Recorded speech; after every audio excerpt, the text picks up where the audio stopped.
Parce que maintenant, on va rentrer un petit peu dans une démarche de découverte de l'adoration eucharistique. Vous savez, l'église de Besançon a une grâce très particulière à propos de l'Eucharistie. Et Jean-Marie Vianney, dans son livre, le dernier qu'il a publié sur l'abbé Pierre, insiste sur le fait que l'abbé Pierre était fasciné, mais vraiment, par Jésus Eucharistie. C'était pour lui voilà, une expérience. Il ne pouvait pas se dérober à l'Eucharistie. C'est Jésus qui est là présent.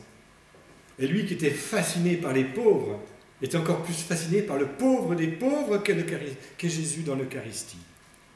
Donc Jean-Marie Vianney, en nous donnant cette parole extrêmement forte, on sent qu'il y a toute la sagesse, toute l'intériorité, tout le poids d'une vie consacrée à Dieu et aux pauvres. Et ce n'est pas quelqu'un, vous savez, qui la ramène, il ne va pas faire de longs discours là-dessus. Il va être présent sur le terrain, mais il est présent sur le terrain parce qu'il a été intérieurement saisi par la présence de l'adoration du Christ. C'est pour ça qu'il va passer, peut-être pas tous les samedis matins, mais je crois bien, sur les marchés de Montbéliard, je crois bien. D'Audincourt, voilà. D'Audincourt, oui. Tiens, à propos d'Audincourt, vous avez là-bas le Sacré-Cœur d'Audincourt. Je crois que nous devons ça à un évêque étonnant. Je vous ai parlé des prêtres, mais il y a des évêques super, hein. Monseigneur Dubourg, c'est à lui qu'on doit, je crois, le Sacré-Cœur d'Audincourt en fondant cette paroisse dans un milieu ouvrier en 1946. Hein. Et puis, c'est grâce à lui qu'on va avoir Notre-Dame du Haut de Ronchamp, avec Le Corbusier, qui n'est pas un catho, mais dit, mais ce que je veux, moi, c'est quelqu'un qui sache dire le beau dans son art et dans la grâce qui est en lui. C'est important, ce choix. On ne s'enferme pas entre nous, catho. Merci, Le Corbusier, de nous avoir donné Notre-Dame du Haut. Et puis, il nous a donné aussi Notre-Dame de la Libération, parce que je crois que Besançon a été préservé des bombes à la fin de la dernière guerre mondiale. Donc, il a fait comme un pacte avec la Sainte Vierge, n'est-ce pas? Vous savez, dans la Bible, on a ces traces quand Dieu passe quelque part ou qu'il s'est passé une chose, un événement important, ben, on le manifeste par un autel, par une pierre. C'est la mémoire, ça, c'est la mémoire de la pierre, c'est la mémoire des constructions. Allez dans Besançon, ouvrez grand les yeux sur la tradition, la transmission de la foi à travers ces édifices. Et le grand édifice de Besançon, c'est l'église que nous sommes, pierre vivante. Et nous avons ces évêques qui vont traverser l'histoire. Et puis les plus récents, j'ai connu Monseigneur Lallier. Je me souviens, après une ordination, il a rassemblé les prêtres. Moi, j'étais séminariste, là. Et puis, j'espère que vous n'avez pas encore célébré la messe, car sinon, ce n'est pas valide. Il disait ça à ses prêtres, Monseigneur Lallier. Et puis, il y a eu le Père Dalloz. Ah, le Père Dalloz, ces discussions avec lui, pas tristes, hein, à propos du Père Gillard, notamment. Parce qu'il sait très très bien que nous avons un grand témoin de Besançon, le Père Gillard, et qu'un jour, on pourrait peut-être se poser la question s'il ne faudrait pas ouvrir la cause. On en a parlé ensemble. Vous ne savez pas toujours ce qui se passe derrière le rideau. Hein.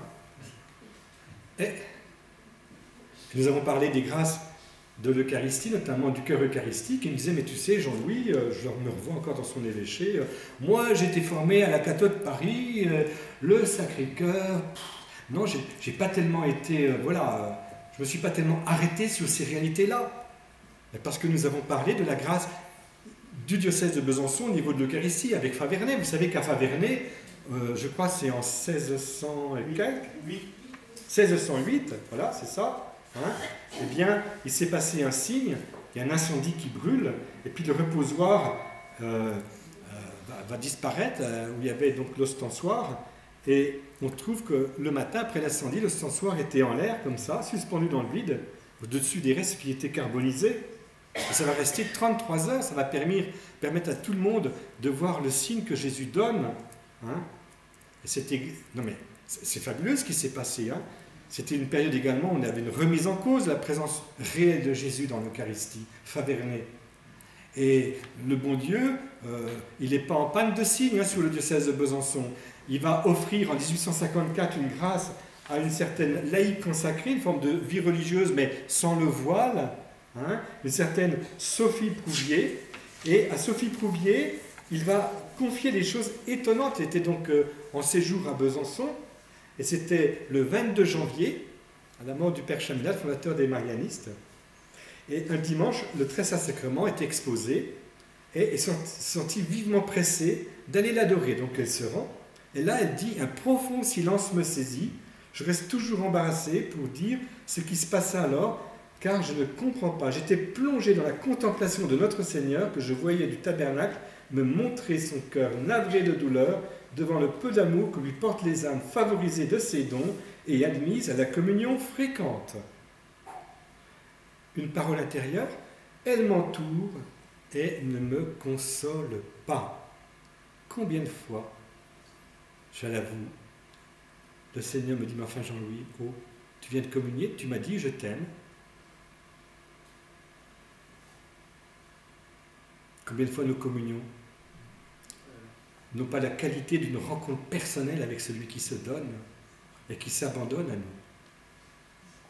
Elle m'entoure et ne me console pas. Ce cœur divin, dit-elle, se répandait en plainte avec une expression de bonté, de profonde douleur, c'est-à-dire quelque chose d'ineffablement doux dans son infinie désolation. Écoutez bien la suite. Mon cœur demande l'amour comme un pauvre demande du pain. Mon cœur demande l'amour comme un pauvre demande du pain. L'abbé Pierre savait qu'en étant présent devant Jésus Eucharistie, il était à répondre à cette demande. Et puis, cette autre demande, ton cœur est-il droit avec mon cœur, comme mon cœur l'est avec le tien? On est deux dans la rencontre de l'Eucharistie. Et Jésus qui est là, présent totalement, avec son âme, son corps, son humanité, sa divinité.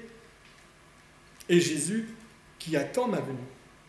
Et Jésus qui est dans un silence apparent, veut communiquer avec moi. Il veut me faire participer à sa relation qu'il a avec le Père, dans l'Esprit Saint.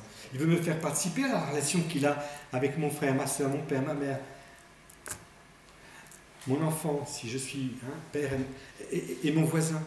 Et Jésus a des choses à me communiquer sur ce monde et cette actualité qui défile. Heure après heure, on n'arrive plus à suivre.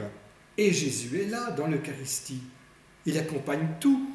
Il transforme tout de l'intérieur, parce que nous le savons, qu'est-ce qui transforme le monde? Ce n'est pas les bombes qu'envoient les politiciens sur les pays contaminés par les extrémistes. Il en faut peut-être, mais qu'est-ce qui va faire basculer les choses? C'est la transformation des cœurs. C'est évident. Et alors, l'abbé Pierre va prendre le temps pour le Seigneur. Pourtant, les pauvres étaient là. Mais en même temps, il va cesser déranger quand il le fallait. Mais l'axe de sa vie, c'est Jésus, Eucharistie. Et avec Sophie Prouvier, dans la chapelle du refuge de l'hôpital de Besançon, nous avons une autre parole qui nous vient le 1er septembre 1854, avec cette précision, écoutez bien, c'est mon cœur eucharistique. Fais-le connaître, fais-le aimer. Vous avez là maintenant le thème de la discussion que j'ai eue avec le Père Dalloz. On parlait du Sacré-Cœur de Jésus, mais petit à petit, l'Esprit Saint lève le voile sur ces réalités pour nous faire découvrir que dans l'Eucharistie, il y a le cœur de Jésus qui bat d'amour, c'est un cœur vivant. Dans l'Eucharistie, tout Jésus nous est donné depuis sa conception jusqu'à sa montée assis à la droite du Père, tout concentré dans cet instant d'amour, de présent, de don de lui-même, et nous invite à rentrer dans ce dialogue d'amour qu'il a avec le Père, cette offrande au Père, cette intercession pour les hommes. C'est ça Jésus Eucharistie. Et je voudrais que nous ayons vraiment le sens à Besançon de cette grâce qui nous a été donnée. D'ailleurs, j'ai appris que depuis un an, je crois particulièrement, ces derniers mois, de plus en plus de gens qui vont adorer dans la chapelle du refuge. Et des groupes très divers, qui ne sont pas seulement des groupes du renouveau, mais d'autres réalités, vont pour l'adoration eucharistique. Mais vous me direz, mais Père Jean-Louis, mais pourquoi vous insistez tant là-dessus? Mais parce que je vous dis, moi quand j'ai été touché par Jésus, parce que je bloquais par rapport à l'Église, Jésus m'a rejoint dans l'Eucharistie. Il a continué à le faire. Et si vous m'empêchez de vivre 1 heure ou 2 d'adoration par jour, je vais dépérir, je ne pourrai plus rien donner. Ma source, l'énergie que j'ai en moi, c'est l'Eucharistie, c'est évident. Et quand je rencontre les gens et que je me laisse faire et que je résiste moins au charisme, on va dire ça, hein, c'est parce qu'il y a eu des heures d'adoration avant. Et quand je rencontre les personnes, le Seigneur, il claque des doigts avec moi, il donne une parole, puis paf, ça se retourne, les choses évoluent. Mais qu'est-ce qui s'est passé? Mais c'est parce que il y a des branches qui sont portées par les racines profondes qui vont boire à la source de l'Eucharistie. Est-ce que vous saisissez cette image que je vous donne? Comme le psaume 1, heureux l'homme qui ne met pas sa confiance en un homme, mais qui met sa confiance dans le Seigneur. Il est comme un arbre planté au bord des eaux, même en temps de sécheresse. Mais c'est ça l'Eucharistie. Et nous allons dans une étape de l'histoire sainte de Besançon, où la grâce propre, bien sûr, d'autres diocèses ont reçu, mais particulièrement Besançon, ça va être la levée de voile sur le cœur eucharistique de Jésus. Et je prophétise que le diocèse de Besançon va vivre une évangélisation, une contribution à la nouvelle évangélisation, avec une mission qui aura son enracinement dans l'adoration eucharistique, et qui va voir se développer, se multiplier les vocations sacerdotales et religieuses dans le diocèse, à la mesure de la possibilité d'accéder à cette source de tous les baptisés, pas seulement à Notre-Dame du Refuge. Je prophétise que Besançon va offrir une contribution à l'Église absolument unique. Et on viendra à Besançon comme on vient à Lourdes. Amen. Vous voulez ?